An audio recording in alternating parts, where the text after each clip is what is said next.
மறைக்கப்பட்ட, பலரும் அறியப்படாத 3 பேர்களை பற்றித்தான் நான் பேசப்போகிறேன்.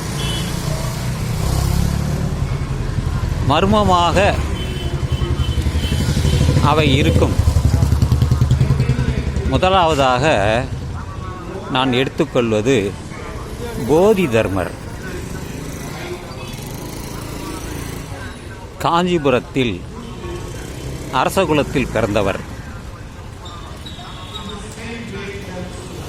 தற்காப்பு கலையை சீனாவில் நிறுவியவர். காஞ்சிபுரத்திலிருந்து சீனாவிற்கு சென்றார். அது எப்படி போனார் என்றெல்லாம் கேட்கக்கூடாது, தகவல் இல்லை. அதுபோல இன்று ஒரு 5 காணொளிகளை கேட்டேன். அதில் இவர் 150 வரை வாழ்ந்தார் என்று சிலர் சொல்கிறார்கள். அது மர்மமாகவே அந்த தகவல் எல்லாம் இருக்கிறது. உறுதிப்படாத தகவல்தான்.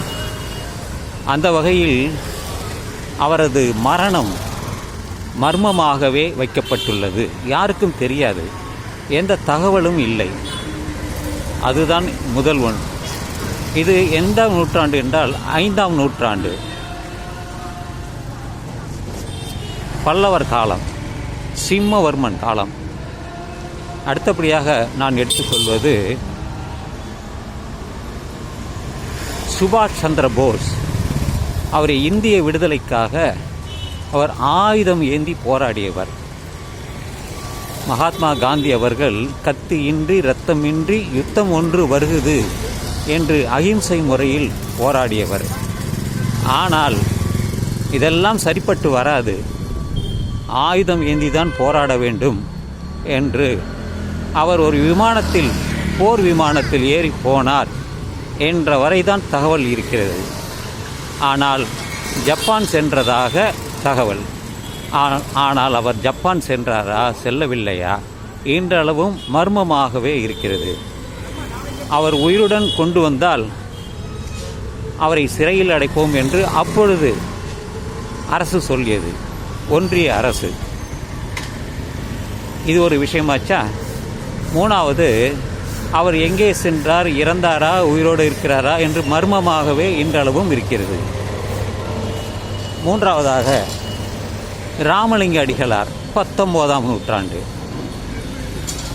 அருட்பெருஞ்சோதி தனிப்பெரும் கருணை என்று இன்று எல்லோராலும் அறியப்பட்டவர். சத்தியஞான சபை உருவாக்கியவர். அவரும் எப்படி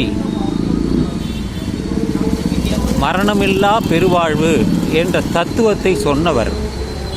ஆனால் அவரை பற்றி சரியான தகவல் இல்லை.